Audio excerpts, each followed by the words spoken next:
Hey guys, welcome to Digital Digest, and today I'm going to show you how to use Zapier with Instagram. So first let's click on create a Zap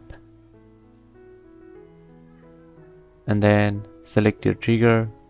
In this case we'll use Instagram. Now sign into Instagram.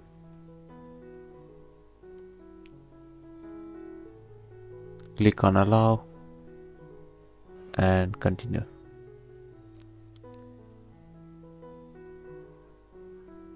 Alright. So now let's test our trigger. Okay, it's working, continue.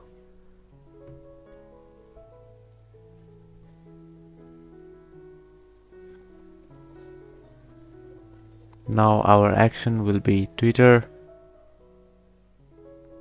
and let's select create tweet, continue, and then let's fill in the details. Here I will put Instagram URL,